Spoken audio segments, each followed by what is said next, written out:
భర్త బట్టలు ఉతికినందుకు విడాకులు కోరిన భార్య.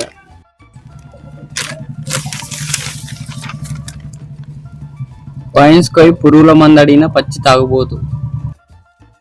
ఇప్పుడే అందిన తాజా వార్త. నామినేషన్ తేదీలు దగ్గరికి వచ్చాయి. నామినేషన్లా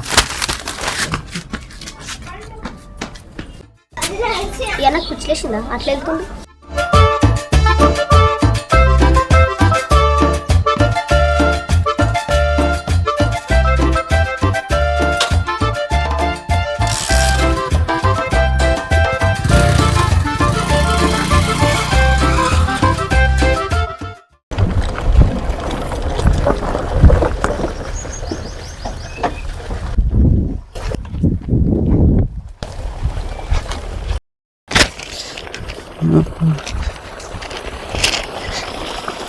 బాబా గీడం చేస్తున్నాయి.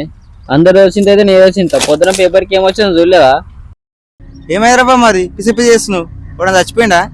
బాబా మనం ఉందా నీకేమన్నా? నామినేషన్ డేట్లు కూడా వచ్చినాయట. ఇంకేం గీడేం పని చేస్తున్నాయి? నడు పోదాం. నేను నీకోసం మా నుంచి ఇందా గుర్తు వచ్చినా నువ్వు గిడ పని చేసుకుంటే ఎట్లా? అరే పోయినసారి అది నేను మాటిని ఎక్కడ అమ్ముకున్నారా? నీ మాటిని ఎంత అమ్ముకోవాలరా? అది పోయినసారి నేను లేను ఉంటే గెలకపోదామా? అవరా వారి నీకేంద్రా, నువ్వు ఎంజాయ్ చెప్తావు. అట్లా కాదే, ఈసారి నన్ను నమ్ము, నేను సర్పంచ్ చేసి చూపెడతా. అరే పోయినసారి సగం ఇజ్జత్ పోయిందిరా. ఈసారి మళ్ళీ ఓడింది అనుకో, ఉన్నది పోతుంది, ఉంచుకున్నది పోతుంది. అవునే గిదాన్ని భయపడితే ఏమే? ఇక బచ్చాలు ఇలా పడుతుంది నీకు ఎదురుగా. నీకో ఇది లెక్కనా? గెలిచి పడేస్తాం అన్నదాన్ని నన్ను నమ్ము. అరే నేను నమ్మొస్తున్నా. వాడోర్రా బచ్చాడు, నన్ను గెలిచే సత్తుంది దానికి.